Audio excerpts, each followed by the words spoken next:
pessoal do nono ano A, depois aí de 2 dias de recesso, a gente retorna hoje com o nosso roteiro de ciências.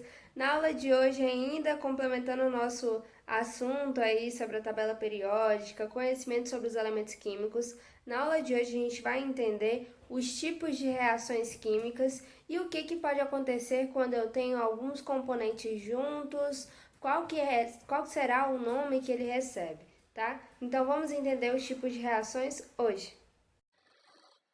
Então, pessoal, continuando aí nosso estudo sobre a tabela periódica, a gente vai entender na aula de hoje um pouquinho sobre as reações químicas que podem acontecer, sobre os símbolos e sobre as fórmulas que encontramos. Lembrando que nós estamos tendo agora, né, uma introdução à química dentro do ensino.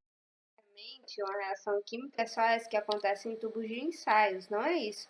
Se a gente for parar para pensar, por exemplo, um bolo que é feito, ele é um processo de uma reação química, os ingredientes tiveram que reagir entre si para resultar no bolo propriamente dito, um pão, e por aí vai. Qualquer alimento que a gente tem em contato diariamente, geralmente sofreu algum simples toque. A gente observou que eu simplesmente trocava alguns elementos. Por exemplo, se eu junto o ferro, representado aí pelo Fe, mais S, que é o enxofre, se eu juntá-los, eu vou ter como um resultado o sulfeto de ferro, que é totalmente diferente. Porque uma coisa é você ter os elementos separados. Quando você junta, quando você combina e mistura, e você tem um resultado diferente, aconteceu uma reação química. E por que é diferente da anterior? Na anterior, eu tinha mais de um elemento de cada lado. E aí, quando eu juntava eles, eu tinha um resultado diferente. Eu troquei eles de local. Agora aqui, na de combinação, adição ou síntese, eu tornei eles um só. Um outro exemplo que a gente tem aí, representado por letras mesmo, para ficar bem claro para vocês, é o seguinte. Se eu tenho aí a letra V, suponhamos que seja um elemento químico qualquer, V mais N, o meu resultado dessa junção seria Vn. Mas uma coisa é clara, nem sempre esses reagentes precisam ser substâncias simples, mas nesse caso de reação química de combinação, adição ou síntese, o produto sempre vai ser uma substância composta, que é mais complexa em comparação àquela da onde ela foi originada, tá?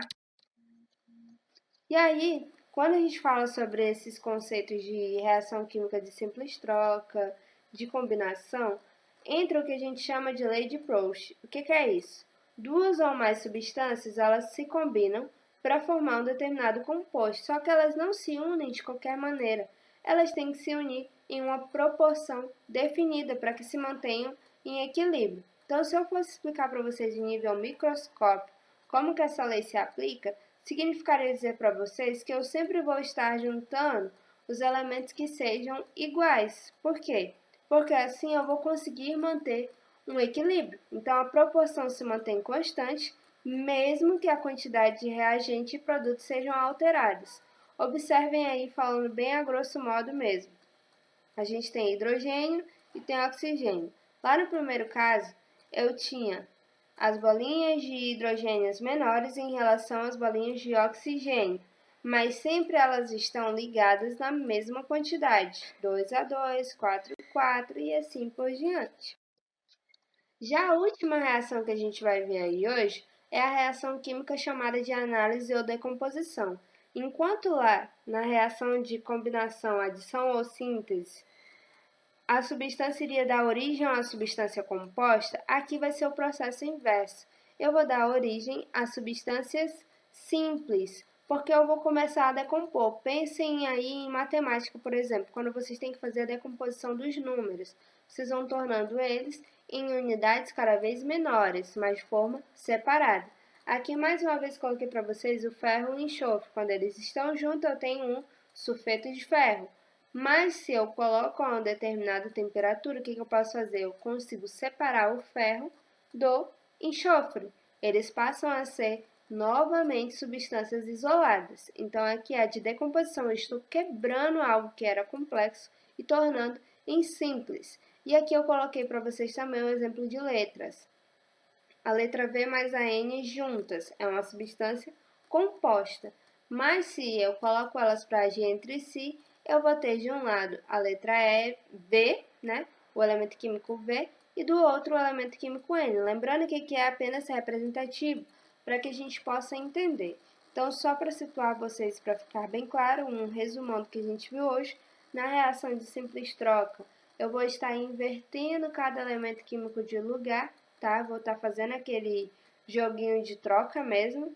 Já na reação química de síntese, adição ou combinação, eu vou dar origem a substâncias compostas mais complexas, e na reação química de decomposição eu vou estar quebrando, separando essa substância complexa em unidades cada vez menores.